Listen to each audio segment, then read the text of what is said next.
Hello student. हमारी 10 महत्वपूर्ण श्रृंखला में केमिस्ट्री सेकंड का सेकंड लेसन है एल्कोहल, फिनॉल और ईथर।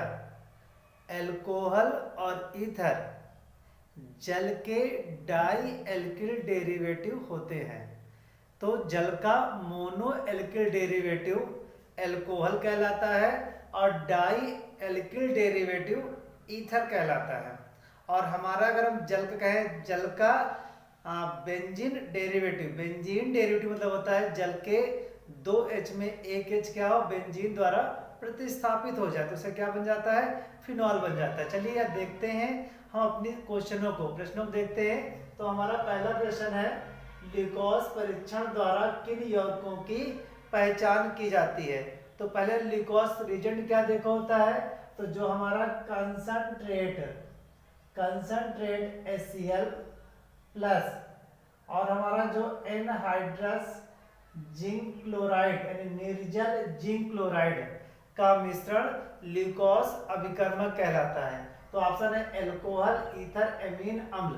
तो क्या होता है, ल्यूकोस अभिकर्मक यानी कि इस रिएजेंट द्वारा क्या होता है, एल्कोहल की पहचान की जाती है। इसके द्वारा प्राइमरी, सेकेंडरी और टर्सरी एल्कोहल की पहचान होती है। सेकंड क्वेश्चन हमारा है, फेनिल मेथिल ईथर को हाइड्रोजन आयोडाइड के साथ गर्म करने पर प्राप्त होता है। बेटा तो क्या प्राप्त होता है, पहला ऑप्शन है iodobenzene, B phenol, benzene, ethyl chloride. तो इसके द्वारा बेटा क्या बनता है, इसके द्वारा बनता है हमारा फिनॉल बनेगा। फेनिल मेथिल ईथर जब HI क्रिया कराएंगे तो क्या बनेगा, हमारा बनेगा फिनॉल बनेगा। फिर द्वितीयक एल्कोहल को कॉपर धातु के साथ 573 केल्विन पर गर्म करने पर प्राप्त होता है। तो कार्बोक्सिलिक अम्ल, एल्डिहाइड, कीटोन और एल्कीन। तो जब द्वितीयक एल्कोहल को कॉपर धातु के साथ गर्म करते हैं तो कीटोन प्राप्त होता है। और अगर बेटा हमारे पास क्या होता है, अगर प्राइमरी एल्कोहल होता तो प्राइमरी एल्कोहल से क्या बनता, उससे बनता एल्डिहाइड बनता।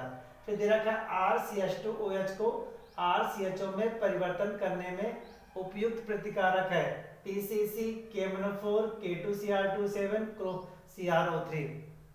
तो इसका उत्तर क्या है, PCC क्या करता है, एल्कोहल को डायरेक्ट एल्डिहाइड में कन्वर्ट करता है। अगर एक बार हम KMnO4 पोटेशियम परमैंगनेट और पोटेशियम डाइक्रोमेट ले लेंगे तो क्या होगा, एल्कोहल को वो पहले एल्डिहाइड में ऑक्सीकृत करेंगे, फिर उसको एसिड में ऑक्सीकृत करते हैं।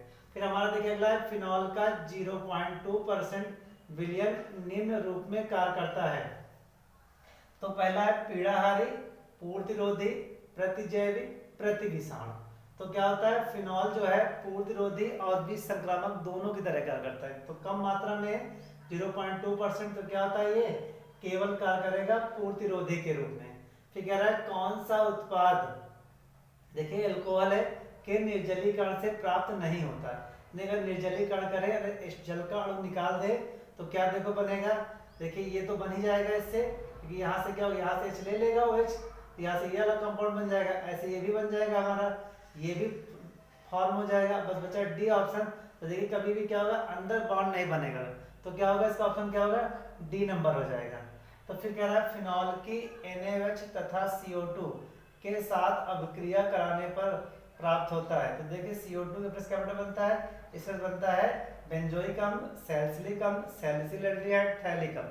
इससे क्या बनेगा, इससे बनेगा सैलिसिलिक अम्ल। फिर कह रहा है सोडियम एथॉक्साइड की एथेनोइल क्लोराइड से अभिक्रिया कराने पर उत्पन्न उत्पाद है।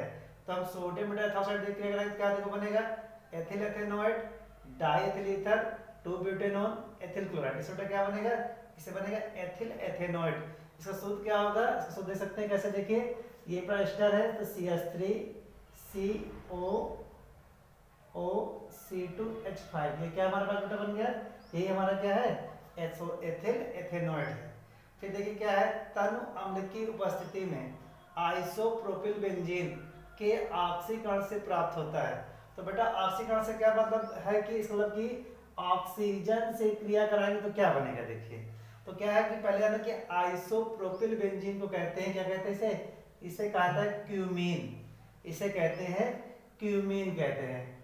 अब जब क्यूमीन की क्रिया क्या करेंगे हम, ऑक्सीजन रहता है क्यूमीन परऑक्साइड, फिर उसके बाद क्या बनेगा, फिनॉल बनेगा।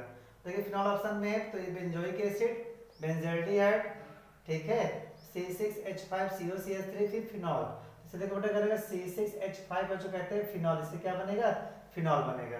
फिर देखिएगा ये हमारे देखिए साइक्लोपेंटेनॉन पेंटेनॉल है, तो साइक्लोपेंटेनॉल मतलब क्या है कि जो है साइक्लोपेंटेन से एक OH जुड़ा हुआ है, साइक्लोपेंटेनॉल है, ठीक है। तो क्या हुआ, Na से क्या करें, देखो ONA बना, मतलब ये सोडियम एल्कोऑक्साइड इसी संरचना बन गई।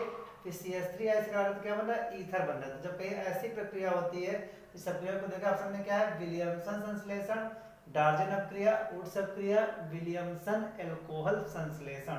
तो इस तरह की प्रक्रिया होती है। तो हम क्या कर सकते हैं, देखिए इसमें से कोई भी ऑप्शन ले सकते हैं। अब यहीं पर क्या होता है, अगर ये आयोडीन से जुड़ा होता है तो ये अपक्रिया नहीं होती है। तो ये ONA से लगा हुआ है, इसे कहते हैं विलियमसन संश्लेषण अपक्रिया कहते हैं। तो इस प्रकार से क्या होता है, हमारे एल्कोहल, फिनॉल, ईथर के 10 महत्वपूर्ण प्रश्न खत्म होते हैं। तो आप क्या कर सकते हैं, इन क्वेश्चनों को रिवाइज करिए, ये जाने कि बहुत कम समय में आप बहुत सारे क्वेश्चनों को याद कर सकते हैं, तैयार कर सकते हैं। इन्हें बार बार रिवाइज करें, जिससे आप ये क्या कर सकते हैं, आपको ये मेमोराइज हो जाए। जब मेमोराइज हो जाएंगे तो आपका एग्जाम क्या होगा, बहुत अच्छे से निकलेगा। तो आपका एग्जाम शुभ हो आपके एग्जाम के लिए, और आप अपने एग्जाम में सक्सेस हो। Thank you.